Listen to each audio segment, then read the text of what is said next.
The sun beats down on an endless desert as thousands of Israelites run in desperation. The ground trembles under the thunderous approach of chariots, a terrifying signal of impending doom. Dust clouds rise, announcing the arrival of Pharaoh's formidable army. Fear grips the hearts of the Israelites as they desperately seek escape from the relentless pursuit. The desert echoes with the sounds of terror and the relentless drumbeat of approaching chariots. The vast, desolate landscape offers no refuge as Pharaoh's army closes in. Inside the opulent Egyptian palace, the weight of Jochebed's maternal anguish hangs heavy. With hands trembling, Jochebed carefully secures the edges of the basket. A final, lingering gaze conveys Jochebed's profound love and sorrow. Jochebed carries the basket to the edge of the Nile, each step heavy with dread. Eyes filled with fear and desperate hope, Jochebed watches as the basket embarks on its perilous journey downstream. Under the radiant sun, Pharaoh's daughter navigates through the towering reeds along the Nile. Her eyes widen with surprise as she discovers a woven basket nestled gently among the lily pads. Kneeling beside the riverbank, she lifts the lid, revealing a baby sleeping peacefully inside. Compassion washes over her face as she gazes upon the child, her heart filled with a mother's love. In a moment of profound decision, she chooses to raise the child as her own, and she named him Moses. Inside the opulent Egyptian palace, young Moses moves with a growing unease. Attentive servants surround him, yet a sense of disconnection lingers in his gaze. Opulent decorations adorn the palace, but they fail to mask Moses' troubled spirit. The lavish environment feels increasingly alien to young Moses.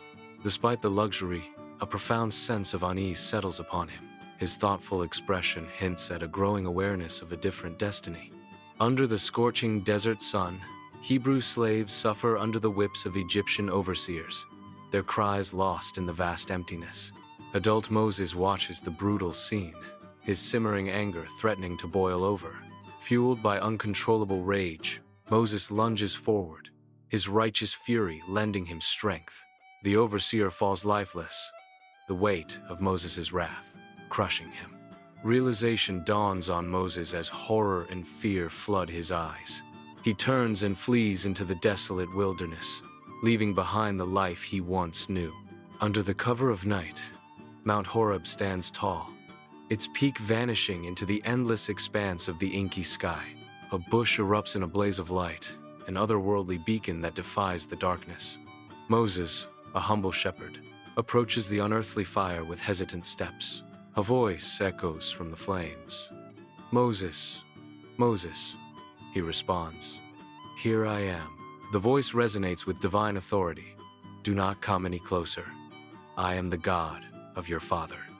Overwhelmed, Moses shields his face, trembling. In the grand throne room of the Egyptian palace, Moses and Aaron confront Pharaoh. Sunlight floods the opulent room, illuminating the towering pillars.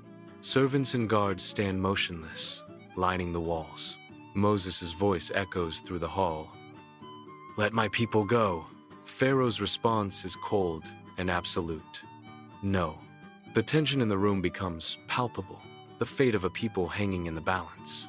Under the relentless Egyptian sun, the Nile transforms into a river of blood, its life-giving waters now a haunting crimson.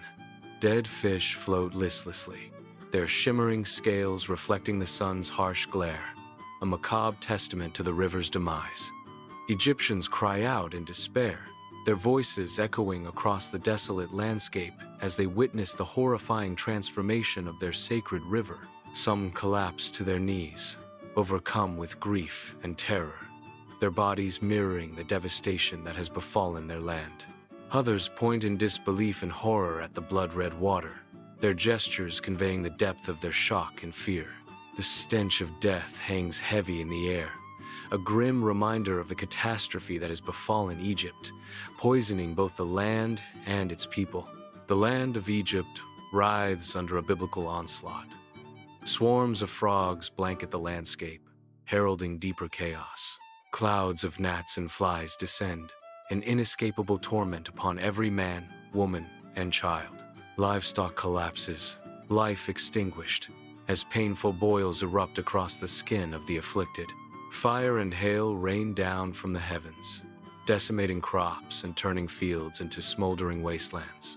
A biblical plague unfolds as locusts descend upon Egypt, stripping the land bare and casting long shadows of despair.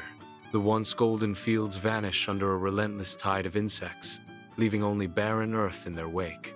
Darkness blankets the land for 3 days, a physical manifestation of the dread seizing the hearts of the Egyptian people. In the oppressive gloom, hope fades as the people of Egypt confront the devastation wrought by the ravenous swarm. Torches flicker, their light playing across the hieroglyphic walls as dread fills the Egyptian palace. A scream pierces the night, signaling the final plague's arrival. Wails echo, growing louder as the horror unfolds. Servants collapse, overwhelmed by the unbearable grief. Pharaoh, once a figure of power, now stands ashen-faced, his eyes wide with terror. Under the cloak of night in Egypt, Pharaoh's anguished roar shatters the silence, his words laced with defeat and sorrow. His desperate command echoes across the desert, a testament to his broken will. "Moses, leave. Take your people and go." A sea of Israelites, faces lit by trembling torchlight, frantically gather their few possessions, gripped by a mix of hope and terror. The air crackles with anticipation as they prepare to abandon the only home they have ever known. Under the scorching sun, the Red Sea stretches endlessly, reflecting both the Israelites' weariness and their faint, flickering hope. That hope shatters as a dust cloud appears, heralding the terrifying approach of Pharaoh's army. The endless line of chariots and soldiers advances with relentless speed, crushing the last vestiges of their courage. "Were there no graves in Egypt?" The Israelites' despairing cry echoes across the shore, a testament to their utter hopelessness. On the shores of the Red Sea, under the cloak of night, Moses stands, his eyes burning with unwavering faith. Moses raises his staff to the heavens, a silent plea echoing in the vast emptiness. A powerful east wind roars in response, an unseen force answering his divine summons. The sea recoils in awe, its waters parting to reveal a path carved by divine will. In the distance, a pillar of fire ignites the night, guiding the Israelites through the miraculous passage. Under the vast, starlit expanse, the Israelites advance cautiously across the seabed, their forms mere shadows against the towering liquid walls.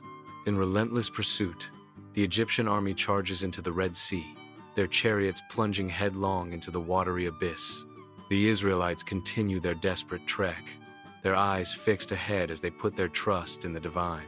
The Egyptian army presses on, their chariots struggling against the encroaching waters, their advance slowing. The seabed begins to crumble beneath the weight of the army, their once swift advance now a desperate struggle for survival. The towering walls of water begin to collapse inward, consuming the Egyptian army in a cataclysmic torrent. The last Israelites stumble onto the shore, their bodies collapsing under the weight of exhaustion. Moses raises his staff, and the towering walls of water begin to tremble violently. With a deafening roar, the walls of water collapse, engulfing the Egyptian army in a churning maelstrom. The Israelites watch in awe and relief as the last vestiges of their oppressors are swallowed by the sea. A spontaneous eruption of joyous song and dance fills the air as men, women, and children embrace, tears streaming down their faces.